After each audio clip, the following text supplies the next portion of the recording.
En el año 1895, una sucesión de acontecimientos sobre los que no es preciso entrar en detalles, nos llevó a Sherlock Holmes y a mí, a pasar unas semanas en una de nuestras grandes ciudades universitarias, y durante este tiempo nos aconteció la pequeña, pero instructiva aventura que me dispongo a relatar. Como fácilmente se comprende, todo detalle que pudiera ayudar al lector a identificar con exactitud la universidad o al criminal, resultaría improcedente y ofensivo. Lo mejor que se puede hacer con un escándalo tan penoso es que caiga en el olvido. Sin embargo, con la debida discreción, se puede referir el incidente en sí, ya que permite poner de manifiesto algunas de las cualidades que dieron fama a mi amigo. Así pues, procuraré evitar en mi narración la mención de detalles que pudieran servir para localizar los hechos en un lugar concreto o dar indicios sobre la identidad de las personas implicadas. Residíamos por entonces en unas habitaciones amuebladas, cerca de una biblioteca en la que Sherlock Holmes estaba realizando laboriosas investigaciones sobre documentos legales de la antigua Inglaterra, investigaciones que condujeron a resultados tan sorprendentes que bien pudieran servir de tema de una de mis futuras narraciones. Allí recibimos una tarde la visita de un conocido, el señor Hilton Soames, profesor y tutor del Colegio Universitario de San Lucas. El señor Soames era un hombre alto y enjuto, de temperamento nervioso y excitable. Yo siempre había sabido que se trataba de una persona inquieta, pero en esta ocasión se encontraba en tal estado de agitación incontrolable que resultaba evidente que había ocurrido algo muy anormal. Confío, señor Holmes, en que pueda usted dedicarme unas horas de su valioso tiempo. Nos ha ocurrido un incidente muy lamentable en San Lucas y, la verdad, de no ser por la feliz coincidencia de que se encuentre usted en la ciudad, no habría sabido qué hacer. Ahora mismo estoy muy ocupado y no quiero distracciones, respondió mi amigo. Preferiría, con mucho, que solicitara usted la ayuda de la policía. No, amigo mío, bajo ningún concepto podemos hacer eso.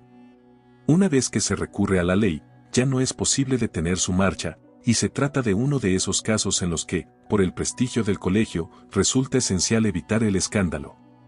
Usted es tan conocido por su discreción como por sus facultades, y es el único hombre del mundo que puede ayudarme.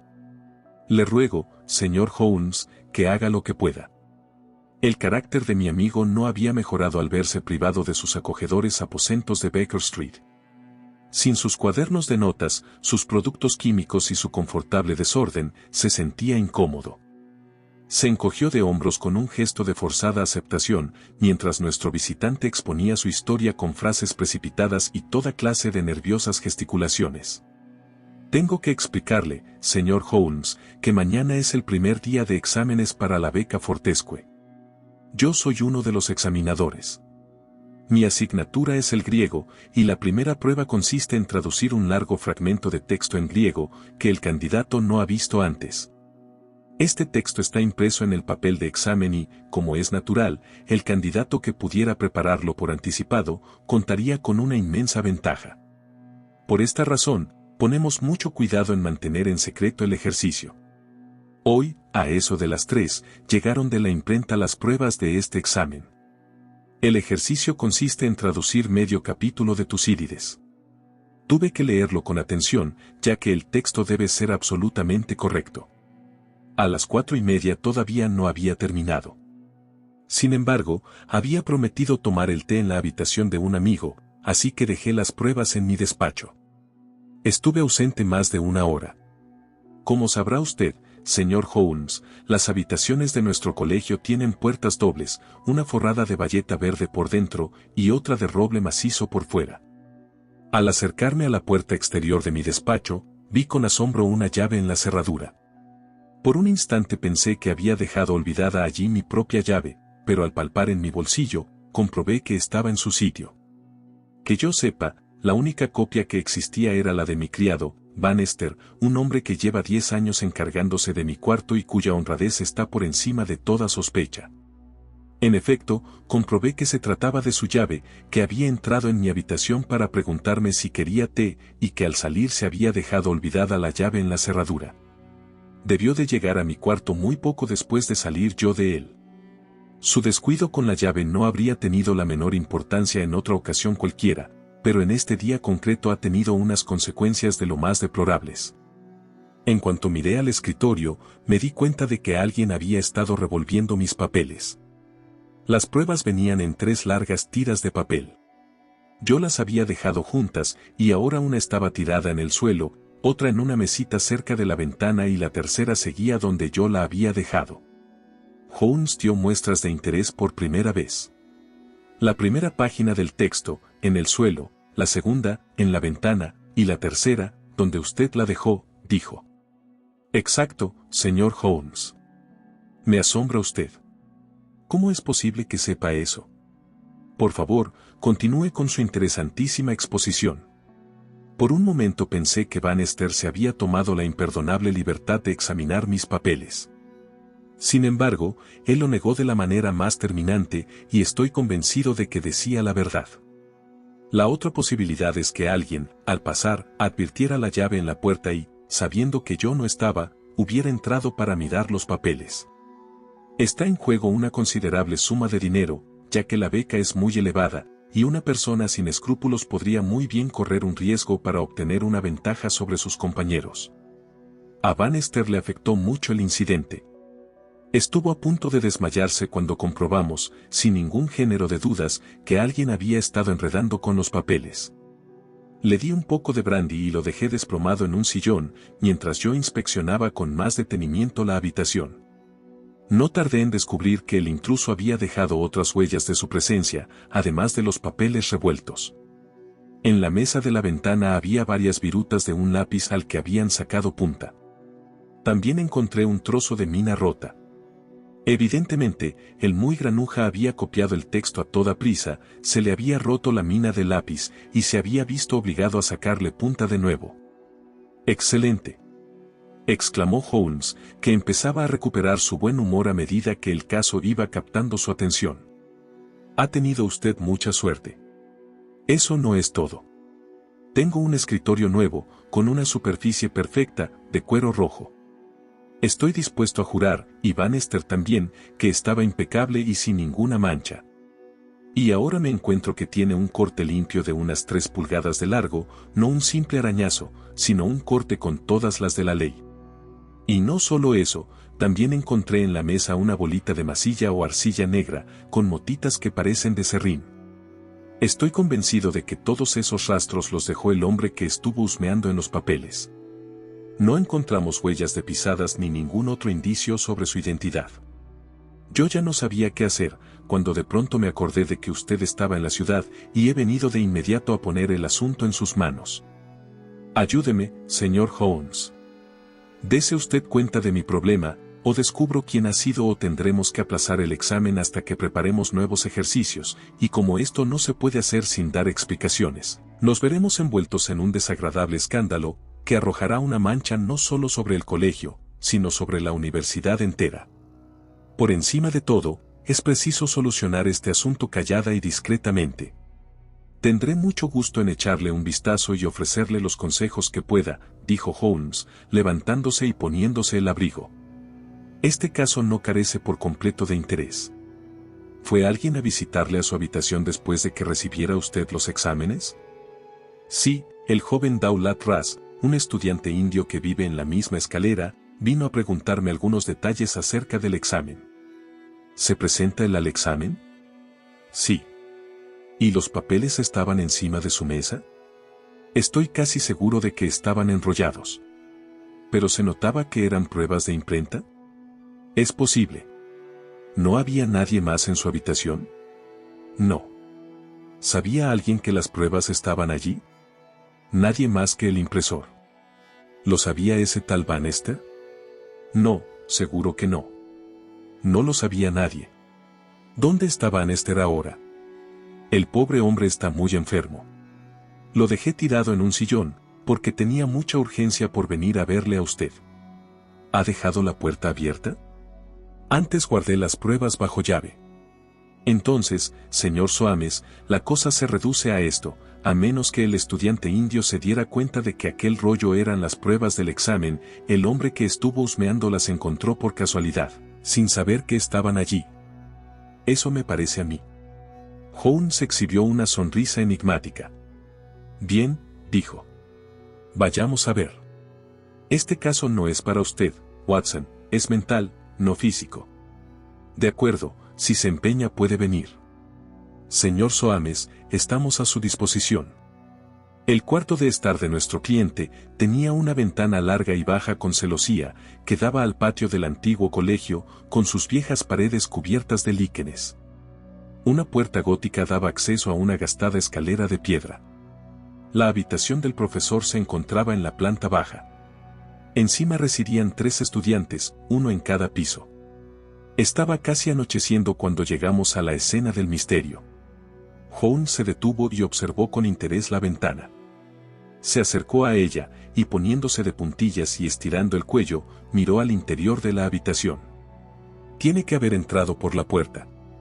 Por aquí no hay más abertura que la de un panel de cristal, dijo nuestro erudito guía. Vaya por Dios, dijo Holmes, mirando a nuestro acompañante con una curiosa sonrisa. Bien, pues si aquí no podemos averiguar nada, más vale que entremos. El profesor abrió la puerta exterior y nos invitó a pasar a su habitación. Nos quedamos en el umbral mientras Holmes examinaba la alfombra. Me temo que aquí no hay huellas, dijo. Ya sería difícil que las hubiera con un día tan seco. Parece que su sirviente se ha recuperado. Ha dicho usted que lo dejó en un sillón. ¿En cuál? En este que está junto a la ventana. Ya veo. Cerca de esta mesita. Ya pueden entrar, he terminado con la alfombra. Veamos primero la mesa pequeña. Desde luego, está muy claro lo que ha ocurrido. El tipo entró y cogió los papeles, hoja por hoja, de la mesa del centro. Los trajo a esta mesa, junto a la ventana, porque desde aquí podía ver si se acercaba usted por el patio y tendría tiempo de escapar. Pues, en realidad, no podía verme, dijo Soames, porque entré por la puerta lateral. Eso está muy bien. De todos modos, eso es lo que él pensaba. Déjeme ver las 3 tiras de papel. No hay huellas de dedos, no señor. Vamos a ver, cogió primero esta y la copió. ¿Cuánto tiempo pudo tardar en hacerlo, utilizando todas las abreviaturas posibles? Como mínimo, 1/4 de hora. Una vez copiada, la tiró al suelo y cogió la segunda tira. Debía de ir por la mitad cuando usted regresó y él tuvo que retirarse a toda prisa, con muchísima prisa, puesto que no tuvo tiempo de colocar los papeles en su sitio, para que usted no advirtiera que aquí había estado alguien. ¿No oyó usted pasos precipitados por la escalera al entrar? Pues la verdad es que no. Bien. Escribió con tal frenesí, que se le rompió la mina del lápiz y, como usted ya había observado, tuvo que sacarle punta. Esto es interesante, Watson. El lápiz era de marca, de tamaño más o menos normal, con mina blanda, azul por fuera, con el nombre del fabricante en letras de plata, y la parte que queda no tendrá más que 1,5 pulgadas de longitud. Busque ese lápiz, señor Soames, y tendrá a su hombre. Como pista adicional, le diré que posee una navaja grande y muy poco afilada. El señor Soames quedó algo abrumado por esta avalancha de información. Todo lo demás lo entiendo, dijo, pero, la verdad, ese detalle de la longitud. Holmes esgrimió una pequeña viruta con las letras NN y un espacio en blanco detrás. ¿Lo ve? No, me temo que ni aún así. Watson, he sido siempre injusto con usted. Hay otros iguales. ¿Qué podrían significar estas NN? Están al final de una palabra. Como todo el mundo sabe, Johann Faber es el fabricante de lápices más conocido. ¿No resulta evidente que lo que queda del lápiz es solo lo que viene detrás de Johann? Inclinó la mesita de lado para que le diera la luz eléctrica y continuó. Confiaba en que hubiera utilizado un papel lo bastante fino como para que quedara alguna marca en esta superficie pulida. Pero no veo nada. No creo que saquemos nada más de aquí. Veamos ahora la mesa del centro. Supongo que este pegote es la masilla negra que usted mencionó. De forma más o menos piramidal y ahuecada, por lo que veo. Como bien dijo usted, parece haber granitos de serrín incrustados. Vaya, esto es muy interesante. Y el corte, un buen tajo, sí señor. Empieza con un fino rasguño y acaba en un auténtico desgarrón. Señor Soames, estoy en deuda con usted por haber dirigido mi atención hacia este caso. ¿A dónde da esa puerta? A mi alcoba. ¿Ha entrado usted ahí después del suceso? No, fui directamente a buscarle a usted. Me gustaría echar un vistazo. Qué bonita habitación al estilo antiguo. ¿Le importaría aguardar un momento mientras examino el suelo? No, no veo nada. ¿Qué es esa cortina?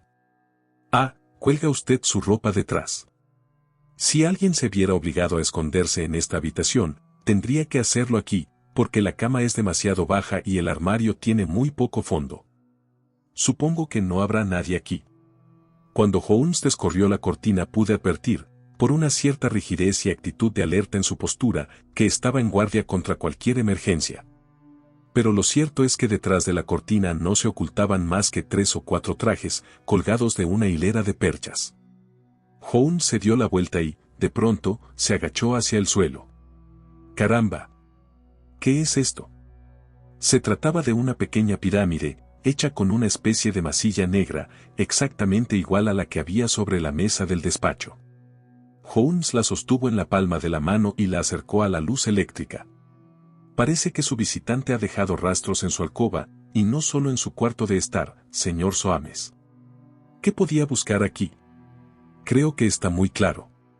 Usted regresó por un camino inesperado, y él no se percató de su llegada hasta que usted estaba ya en la misma puerta. ¿Qué podía hacer? Recogió todo lo que pudiera delatarle y corrió a esconderse en el dormitorio. Cielo santo, señor Holmes. No me diga que todo el tiempo que estuve aquí hablando con Bannister tuvimos atrapado a ese individuo, sin nosotros saberlo. Así lo veo yo. Tiene que existir otra alternativa, señor Holmes. No sé si se ha fijado usted en la ventana de mi alcoba. Con celosía, junquillos de plomo, 3 paneles separados, uno de ellos con bisagras para abrirlo y lo bastante grande para que pase un hombre. Exacto. Y da a un rincón del patio, de manera que queda casi invisible. El tipo pudo haber entrado por aquí, dejó ese rastro al cruzar el dormitorio y después, al encontrar la puerta abierta, escapó por ella. Seamos prácticos, dijo. Me pareció entender que hay 3 estudiantes que utilizan esta escalera y pasan habitualmente por delante de su puerta. En efecto. ¿Y los 3 se presentan a este examen? Sí. ¿Tiene usted razones para sospechar de alguno de ellos más que de los otros? Soames vaciló. Se trata de una pregunta muy delicada. No me gusta difundir sospechas cuando no existen pruebas. Oigamos las sospechas. Ya buscaré yo las pruebas.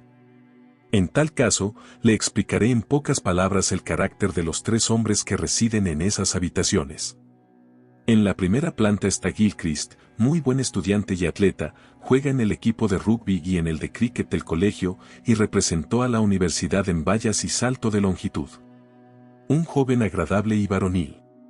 Su padre era el famoso Sir Jebas Gilchrist, que se arruinó en las carreras. Mi alumno quedó en la pobreza, pero es muy aplicado y trabajador y saldrá adelante. En la segunda planta vive Daulat Ras, el indio. Un tipo callado e inescrutable, como la mayoría de los indios. Lleva muy bien sus estudios, aunque el griego es su punto débil. Es serio y metódico. El piso alto corresponde a Miles McLaren. Un tipo brillante cuando le da por trabajar, uno de los mejores cerebros de la universidad, pero es inconstante, disoluto y carece de principios. En su primer año estuvo a punto de ser expulsado por un escándalo de cartas. Se ha pasado todo el curso holgazaneando y no debe sentirse muy tranquilo ante este examen. En otras palabras, usted sospecha de él. No me atrevería a decir tanto. Pero, de los 3, sería quizás el menos improbable. Exacto.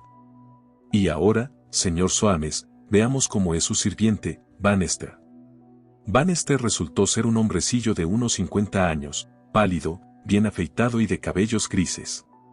Todavía no se había recuperado de aquella brusca perturbación de la tranquila rutina de su vida. Sus fofas facciones temblaban con espasmos nerviosos y sus dedos no podían estarse quietos. Estamos investigando este lamentable incidente, Bannister, dijo el profesor. Sí, señor. Tengo entendido, dijo Holmes, que dejó usted su llave olvidada en la cerradura. Sí, señor. ¿No es muy extraño que le ocurra eso precisamente el día en que estaban aquí esos papeles? Ha sido una gran desgracia, señor. Pero ya me ha ocurrido alguna otra vez. ¿A qué hora entró usted en la habitación? A eso de las 4:30. La hora del té del señor Soames. ¿Cuánto tiempo estuvo dentro? Al ver que él no estaba, salí inmediatamente. ¿Miró usted los papeles de encima de la mesa? No, señor, le aseguro que no. ¿Cómo pudo dejarse la llave en la puerta? Llevaba en las manos la bandeja del té y pensé volver luego a recoger la llave. Pero se me olvidó. ¿La puerta de fuera tiene picaporte? No, señor. ¿De manera que permaneció abierta todo el tiempo? Sí, señor. ¿Cuándo regresó el señor Soames y le llamó, se alteró usted mucho? Sí, señor. En todos los años que llevo aquí, que son muchos, nunca había sucedido una cosa así. Estuve a punto de desmayarme, señor. Eso tengo entendido. ¿Dónde estaba usted cuando empezó a sentirse mal? ¿Qué dónde estaba? Pues aquí mismo, cerca de la puerta. Es muy curioso, porque fue a sentarse en aquel sillón que hay junto al rincón. ¿Por qué no se sentó en cualquiera de estas otras sillas?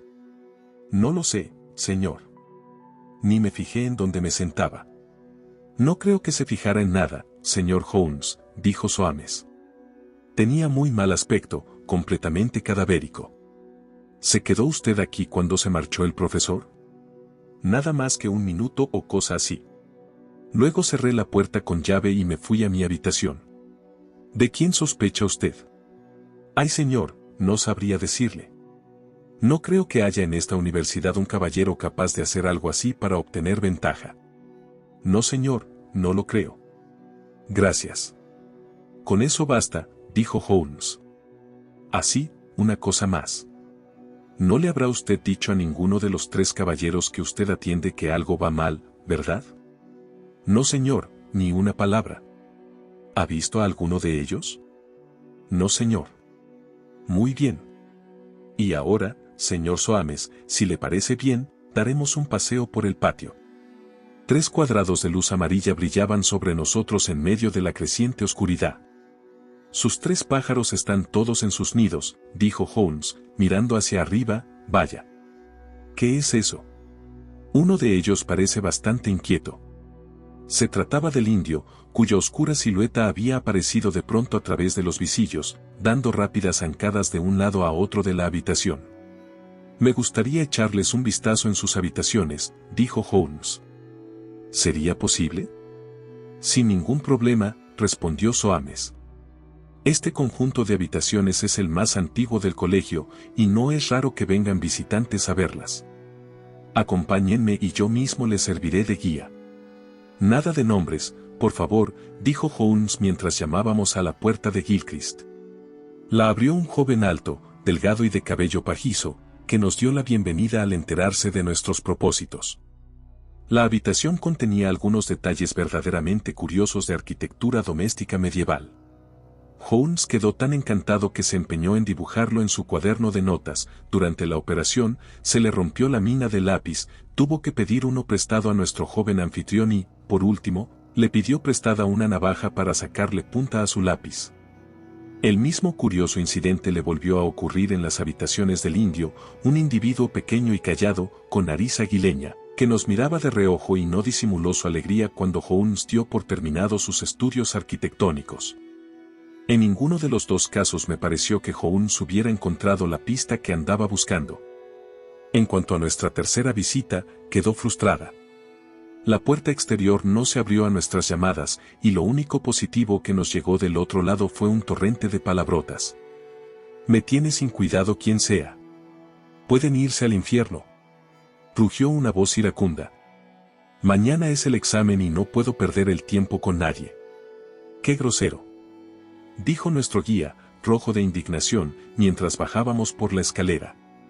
Naturalmente, no se daba cuenta de que era yo quien llamaba, pero aún así su conducta resulta impresentable, y dadas las circunstancias, bastante sospechosa. La reacción de Holmes fue muy curiosa. ¿Podría usted decirme la estatura exacta de este joven?, preguntó. La verdad, señor Holmes, no sabría qué decirle. Es más alto que el indio, aunque no tanto como Gilchrist. Supongo que alrededor de 5 pies y 6 pulgadas. Eso es muy importante, dijo Holmes. Y ahora, señor Soames, le deseo a usted buenas noches. Nuestro guía expresó a voces su sorpresa y desencanto. Santo cielo, señor Holmes. ¿No irá usted a dejarme así de repente? Me parece que no se da usted cuenta de la situación. El examen es mañana. Tengo que tomar alguna medida concreta esta misma noche. No puedo permitir que se celebre el examen si uno de los ejercicios está amañado. Hay que afrontar la situación. Tiene que dejar las cosas como están. Mañana me pasaré por aquí a primera hora de la mañana y hablaremos del asunto. Es posible que para entonces me encuentre en condiciones de sugerirle alguna línea de actuación.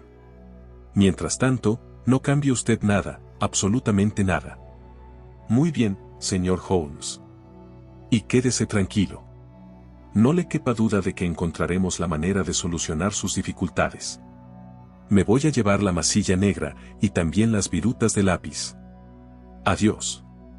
Cuando volvimos a salir a la oscuridad del patio miramos de nuevo las ventanas. El indio seguía dando paseos por la habitación. Los otros dos estaban invisibles. Bien, Watson, ¿qué le parece?, preguntó Holmes en cuanto salimos a la calle. Es como un juego de salón, algo así como el truco de las 3 cartas, ¿no cree? Ahí tiene usted a sus 3 hombres. Tiene que ser uno de ellos. Elija. ¿Por cuál se decide? El individuo mal hablado del último piso. Es el que tiene el peor historial. Sin embargo, ese indio también parece un buen pájaro. ¿Por qué estará dando vueltas por el cuarto sin parar? Eso no quiere decir nada. Muchas personas lo hacen cuando están intentando aprenderse algo de memoria. Nos miraba de una manera muy rara. Lo mismo haría usted si le cayese encima una manada de desconocidos cuando estuviera preparando un examen para el día siguiente y no pudiera perder ni un minuto.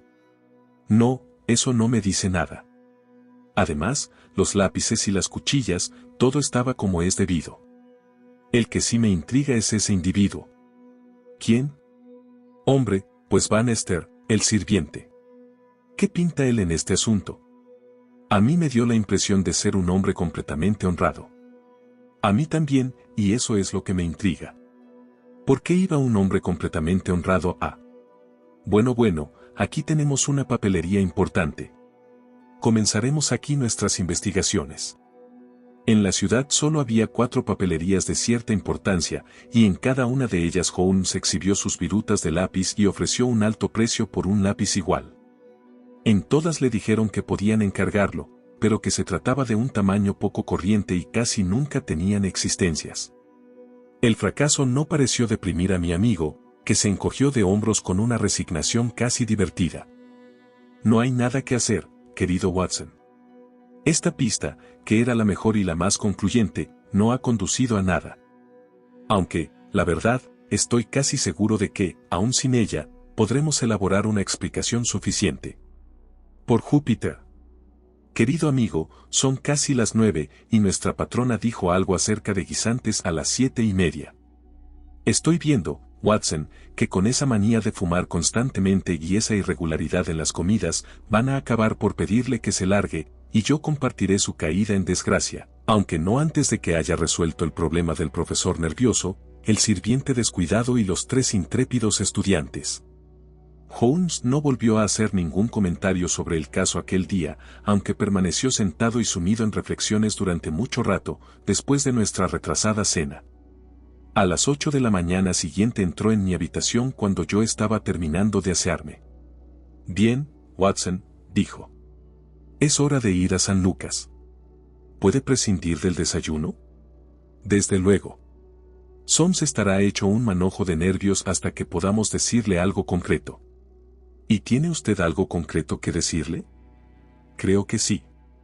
¿Ha llegado ya a alguna conclusión? Sí, querido Watson, he solucionado el misterio. Pero, ¿qué nuevas pistas ha podido encontrar? No en vano me he levantado de la cama a horas tan intempestivas como las 6 de la mañana. He invertido 2 horas de duro trabajo y he recorrido no menos de 5 millas, pero algo he sacado en limpio. Fíjese en esto. Extendió la mano, y en la palma tenía 3 pequeñas pirámides de masilla negra. Caramba, Holmes, ayer solo tenía 2. Y esta mañana he conseguido otra. No parece muy aventurado suponer que la fuente de origen del número 3 sea la misma que la de los números 1 y 2. ¿No cree, Watson? Bueno, pongámonos en marcha y libremos al amigo Soames de su tormento. Efectivamente, el desdichado profesor se encontraba en un estado nervioso lamentable cuando llegamos a sus habitaciones. En unas pocas horas comenzarían los exámenes, y él todavía vacilaba entre dar a conocer los hechos o permitir que el culpable optase a la sustanciosa beca. Tan grande era su agitación mental que no podía quedarse quieto, y corrió hacia Holmes con las manos extendidas en un gesto de ansiedad. Gracias a Dios que ha venido. Llegué a temer que se hubiera desentendido del caso. ¿Qué hago? ¿Seguimos adelante con el examen? Sí, siga adelante, desde luego. Pero, ¿y ese granuja? No se presentará. ¿Sabe usted quién es? Creo que sí. Puesto que el asunto no se va a hacer público, tendremos que atribuirnos algunos poderes y decidir por nuestra cuenta en un pequeño consejo de guerra privado. Colóquese ahí, Soames, haga el favor. Usted ahí, Watson. Yo ocuparé este sillón del centro. Bien, creo que ya parecemos lo bastante impresionantes como para infundir terror en un corazón culpable. Haga el favor de tocar la campanilla. Bannister acudió a la llamada y reculó con evidente sorpresa y temor ante nuestra pose judicial. Haga el favor de cerrar la puerta, dijo Holmes. Y ahora, Bannister, ¿será tan amable de decirnos la verdad acerca del incidente de ayer? El hombre se puso pálido hasta las raíces del pelo. Se lo he contado todo, señor. ¿No tiene nada que añadir? Nada en absoluto, señor. En tal caso, tendré que hacerle unas cuantas sugerencias. Cuando se sentó ayer en ese sillón, ¿no lo haría para esconder algún objeto que habría podido revelar quién estuvo en la habitación? La cara de Bannister parecía la de un cadáver. No, señor, desde luego que no. Era solo una sugerencia, dijo Holmes en tono suave. Reconozco francamente que no puedo demostrarlo. Pero parece bastante probable si consideramos que en cuanto el señor Soames volvió la espalda usted dejó salir al hombre que estaba escondido en esa alcoba. Bannister se pasó la lengua por los labios resecos. No había ningún hombre. Qué pena, Bannister. Hasta ahora, podría ser que hubiera dicho la verdad, pero ahora me consta que ha mentido. El rostro de Bannister adoptó una expresión de huraño desafío. No había ningún hombre, señor. Vamos, Bannister. No, señor, no había nadie. En tal caso, ¿no puede usted proporcionarnos más información? ¿Quiere hacer el favor de quedarse en la habitación? Póngase ahí, junto a la puerta del dormitorio. Ahora, Soames, le voy a pedir que tenga la amabilidad de subir a la habitación del joven Gilchrist y le diga que baje aquí a la suya. Un minuto después, el profesor regresaba, acompañado del estudiante. Era este un hombre con una figura espléndida, alto, esbelto y ágil, de paso elástico y con un rostro atractivo y sincero. Sus preocupados ojos azules vagaron de uno a otro de nosotros, y por fin se posaron con una expresión de absoluto desaliento en Bannister, situado en el rincón más alejado. «Cierre la puerta», dijo Holmes. «Y ahora, señor Gilchrist, estamos solos aquí, y no es preciso que nadie se entere de lo que ocurre entre nosotros, de manera que podemos hablar con absoluta franqueza. Queremos saber, señor Gilchrist, cómo es posible que usted, un hombre de honor, haya podido cometer una acción como la de ayer». El desdichado joven retrocedió tambaleándose y dirigió a Bannister una mirada llena de espanto y reproche. No, señor Gilchrist. Yo no he dicho una palabra. Ni una palabra, señor. Exclamó el sirviente. No, pero ahora sí que lo ha hecho, dijo Holmes. Bien, caballero, se dará usted cuenta de que después de lo que ha dicho Bannister, su postura es insostenible, y que la única oportunidad que le queda es hacer una confesión sincera. Por un momento, Gilchrist, con una mano levantada, trató de contener el temblor de sus facciones. Pero un instante después había caído de rodillas delante de la mesa, y con la cara oculta entre las manos, estallaba en una tempestad de angustiados sollozos. «Vamos, vamos», dijo Holmes amablemente. «Errar es humano, y por lo menos nadie puede acusarle de ser un criminal empedernido. Puede que resulte menos violento para usted que yo le explique al señor Soames lo ocurrido, y usted puede corregirme si me equivoco. ¿Lo prefiere así? Está bien, no se moleste en contestar. Escuche, y comprobará que no soy injusto con usted. Señor Soames, desde el momento en que usted me dijo que nadie, ni siquiera Bannister, sabía que las pruebas estaban en su habitación, el caso empezó a cobrar forma concreta en mi mente. Por supuesto, podemos descartar al impresor, puesto que éste podía examinar los ejercicios en su propia oficina. Tampoco el indio me pareció sospechoso. Si las pruebas estaban en un rollo, es poco probable que supiera de qué se trataba. Por otra parte, parecía demasiada coincidencia que alguien se atreviera a entrar en la habitación de manera no premeditada, precisamente el día en que los exámenes estaban sobre la mesa. También eso quedaba descartado. El hombre que entró sabía que los exámenes estaban aquí. ¿Cómo lo sabía? Cuando vinimos por primera vez a su habitación, yo examiné la ventana por fuera. Me hizo gracia que usted supusiera que yo contemplaba la posibilidad de que alguien hubiera entrado por ahí, a plena luz del día y expuesto a las miradas de todos los que ocupan esas habitaciones de enfrente. Semejante idea era absurda. Lo que yo hacía era calcular lo alto que tenía que ser un hombre para ver desde fuera los papeles que había encima de la mesa. Yo mido 6 pies y tuve que empinarme para verlos. Una persona más baja que yo no habría tenido la más mínima posibilidad. Como ve, ya desde ese momento tenía motivos para suponer que si uno de sus 3 estudiantes era más alto de lo normal, ese era el que más convenía vigilar. Entré aquí y le hice a usted partícipe de la información que ofrecía la mesita lateral. La mesa del centro no me decía nada, hasta que usted, al describir a Gilchrist, mencionó que practicaba el salto de longitud. Entonces todo quedó claro al instante, y ya solo necesitaba ciertas pruebas que lo confirmaran, y que no tardé en obtener. He aquí lo que sucedió: este joven se había pasado la tarde en las pistas de atletismo practicando el salto. Regresó trayendo las zapatillas de saltar, que, como usted sabe, llevan varios clavos en la suela. Al pasar por delante de la ventana vio, gracias a su elevada estatura, el rollo de pruebas encima de su mesa, y se imaginó de qué se trataba. No habría ocurrido nada malo de no ser porque, al pasar por delante de su puerta, advirtió la llave que el descuidado sirviente había dejado allí olvidada. Entonces se apoderó de él un repentino impulso de entrar y comprobar si, efectivamente, se trataba de las pruebas del examen. No corría ningún peligro, porque siempre podría alegar que había entrado únicamente para hacerle a usted una consulta. Pues bien, cuando hubo comprobado que, en efecto, se trataba de las pruebas, es cuando sucumbió a la tentación. Dejó sus zapatillas encima de la mesa. ¿Qué es lo que dejó en ese sillón que hay al lado de la ventana? Los guantes, respondió el joven. Holmes dirigió una mirada triunfal a Bannister. Dejó sus guantes en el sillón y cogió las pruebas, una a una, para copiarlas.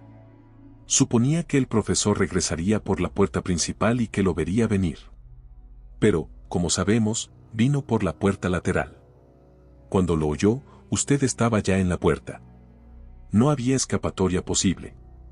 Dejó olvidados los guantes, pero recogió las zapatillas y se precipitó dentro de la alcoba. Se habrán fijado en que el corte es muy ligero por un lado, pero se va haciendo más profundo en dirección a la puerta del dormitorio. Eso es prueba suficiente de que alguien había tirado de las zapatillas en esa dirección, e indicaba que el culpable había buscado refugio allí. Sobre la mesa quedó un pegote de tierra que rodeaba a un clavo. Un segundo pegote se desprendió y cayó al suelo en el dormitorio. Puedo agregar que esta mañana me acerqué a las pistas de atletismo, comprobé que el foso de saltos tiene una arcilla negra muy adherente y me llevé una muestra, junto con un poco del serrín fino que se echa por encima para evitar que el atleta resbale. ¿He dicho la verdad, señor Gilchrist? El estudiante se había puesto en pie. Sí, señor, es verdad, dijo. Cielo santo. ¿no tiene nada que añadir?, exclamó Soames. Sí, señor, tengo algo, pero la impresión que me ha causado el quedar desenmascarado de manera tan vergonzosa me había dejado aturdido. Tengo aquí una carta, señor Soames, que le escribí esta madrugada, tras una noche sin poder dormir. La escribí antes de saber que mi fraude había sido descubierto. Aquí la tiene, señor. Verá que en ella le digo, he decidido no presentarme al examen. Me han ofrecido un puesto en la policía de Rodesia y parto de inmediato hacia África del Sur. Me complace de veras saber que no intentaba aprovecharse de una ventaja tan mal adquirida, dijo Soames. ¿Pero qué le hizo cambiar de intenciones? Gilchrist señaló a Bannister. Este es el hombre que me puso en el buen camino, dijo. En fin, Bannister, dijo Holmes. Con lo que ya hemos dicho, habrá quedado claro que solo usted podía haber dejado salir a este joven, puesto que usted se quedó en la habitación y tuvo que cerrar la puerta al marcharse. No hay quien se crea que pudiera escapar por esa ventana. ¿No puede aclararnos este último detalle del misterio, explicándonos por qué razón hizo lo que hizo? Es algo muy sencillo, señor, pero usted no podía saberlo, ni con toda su inteligencia lo habría podido saber. Hubo un tiempo, señor, en el que fui mayordomo del difunto Sir Jabez Gilchrist, padre de este joven caballero. Cuando quedó en la ruina, yo entré a trabajar de sirviente en la universidad, pero nunca olvidé a mi antiguo señor porque hubiera caído en desgracia. Hice siempre todo lo que pude por su hijo, en recuerdo de los viejos tiempos. Pues bien, señor, cuando entré ayer en esta habitación, después de que se diera la alarma, lo primero que vi fueron los guantes marrones del señor Gilchrist encima de ese sillón. Conocía muy bien aquellos guantes y comprendí el mensaje que encerraban. Si el señor Soames los veía, todo estaba perdido. Así que me desplomé en el sillón, y nada habría podido moverme de él hasta que el señor Soames salió a buscarle a usted. Entonces salió de su escondite mi pobre señorito, a quien yo había mecido en mis rodillas, y me lo confesó todo. No era natural, señor, que yo intentara salvarlo, y no era natural también que procurase hablarle como lo habría hecho su difunto padre, haciéndole comprender que no podía sacar provecho de su mala acción. ¿Puede usted culparme por ello, señor? Desde luego que no, dijo Holmes de todo corazón, mientras se ponía en pie. Bien, Soames, creo que hemos resuelto su pequeño problema, y en casa nos aguarda el desayuno. Vamos, Watson. En cuanto a usted, caballero, confío en que le aguarde un brillante porvenir en Rodesia. Por una vez ha caído usted bajo. Veamos lo alto que puede llegar en el futuro.